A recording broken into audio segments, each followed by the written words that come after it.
ముందు వెంకయ్యనాయుడు గారు ఇప్పుడు ఏదైతే ప్రసాద్ గారు చెప్పారో అమరావతికి అందరికి కట్టుబడి ఉండాలి, చట్టబద్ధత అయింది కాబట్టి అని అంటున్నారు. కానీ అమరావతి ఎప్పటికీ పూర్తి కాదు అనేటువంటి వ్యాఖ్యలు వైసీపీ చేస్తుంది. ముఖ్యంగా అంబటి లాంటి వారు వ్యాఖ్యలు చేస్తున్నారు. నిజంగా దీన్ని రాష్ట్ర ప్రయోజనాలకి ఇది భంగం కలిగించదా? ఏమంటారు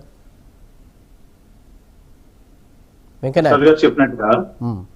సార్ అభివృద్ధి అనేటువంటిది నిరంతర ప్రక్రియ. ఒక గ్రామం కానీ, పట్టణం కానీ, రాష్ట్రం కానీ, రాజధాని కానీ.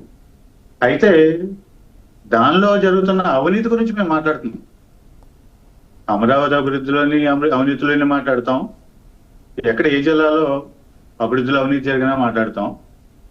మేము మాట్లాడిన అవినీతికి ఆధారాలతో సహా మేము మాట్లాడుతాం. అంకెలు ప్రామాణికం కాదు అంటున్నారు. ఆ అంకెలు ఎవరిచ్చారు? మీరు ఇచ్చినయే.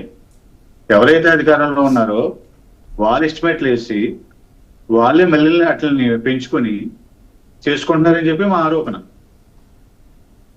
అది దానికి మరి మీరు సరైన సమాధానం చెప్పకుండా అవి అబద్ధాలు, తప్పులు అంటే అది కరెక్ట్గా సమాధానం కాదు. రెండవది, నిరంతర ప్రక్రియ అన్నారు. అమరావతి ఎప్పుడు పూర్తవుతుందో అన్నది మీరే చెప్పలేకపోతున్నారు కదా.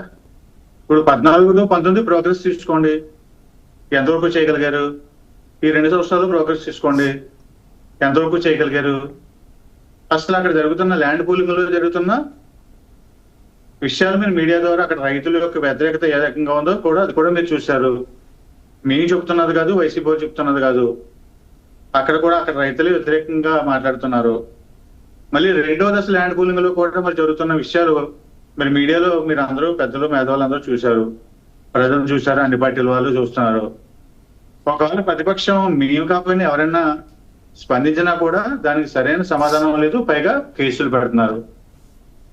ప్రతి దాన్ని మీరు ల్యాండ్ ఆర్డర్ ప్రాబ్లం అంటాం, సెక్షన్ 30 అంటాం, సెక్షన్ 144 అంటాం, అందరినీ తీసుకుపోయి లోపల పడేయడం. ప్రతి దాన్ని పోలీసును వాడి మరి ఇవాళ రాజ్యాంగంలో ఉన్నటువంటి హక్కుల్ని కాలరాస్తున్నటువంటి మరి కూటమి ప్రభుత్వాన్ని మేము పదే ప్రశ్నిస్తూనే ఉంటాం. అభివృద్ధిలో అవినీతి గురించి మాట్లాడుతుంటాం, ల్యాండ్ ఆర్డర్లో మీరు చేస్తున్న తప్పుల గురించి మాట్లాడుతుంటాం. మరి మాట్లాడదండి అలా లేదు, మీరు మాట్లాడిన తప్పు, మీరు చేసిన తప్పు, మీ అంకుల్ తప్పు, ఇంకో ఎస్టిమేట్ ఇవి అని చెప్పాలి కదా. నాణ్యతా ప్రమాణాలు పాటించరు. రూపాయిది 10 రూపాయలు ఎస్టిమేట్ వేసుకుంటారు. మీకెంత మాకెంత అని పంచుకుంటారు. మేము డైరెక్ట్ గా మా రాంబాబు గారు మాట్లాడతారు, నాన్నగారు మాట్లాడతారు, మా కార్యకర్తలు మాట్లాడతారు, కానీ ప్రజలు మాట్లాడతారు. కానీ ఇది వైఎస్ఆర్సీపీ గలం అంటున్నారు, కానీ ప్రజాగలం, ప్రజల తరఫున మేము పోరాడుతున్నాం.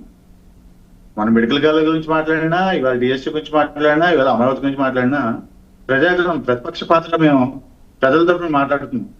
ప్రజల తరఫున మేము మాట్లాడుతున్న దానికి మీరు సరైన సమాధానం చెప్పాలి. కానీ మీరు మాట్లాడిన తప్పు, మీ అంకిల్ తప్పు, మీ మాటకు అర్థం లేదంటే దానికి సరైన సమాధానం కాదు. మీరు దీనికి శ్వేతపత్రం విడుదల చేయండి. ప్రతి దానికి కూడా మేము అడిగిన ప్రతి దానికి మీరు శ్వేతపత్రం రిలీజ్ చేయండి. మీరు మాట్లాడిన తప్పు రుజువు చేయండి. ఇప్పుడు ఆయన అన్నారు హైకోర్టులో కొట్టేస్తుంది, సుప్రీంకోర్టులో శ్వాస అయిందని. అలాగే దీన్ని కూడా మా మీద వేయండి, మీరు చేస్తున్న తప్పు అని చెప్పి. రైట్. వెంకయ్యనాయుడు గారు రైతుల ఇష్యూ కూడా తీసుకొచ్చారు కాబట్టి ప్రభాకర్ గారు, అమరావతి శివయ్య ఉన్నటువంటి ఏదైతే మెయిన్ సిటీ ఉందో అమరావతిలో, అక్కడ పక్కనే నదున్నా నీళ్లున్నా కూడా రైతులకి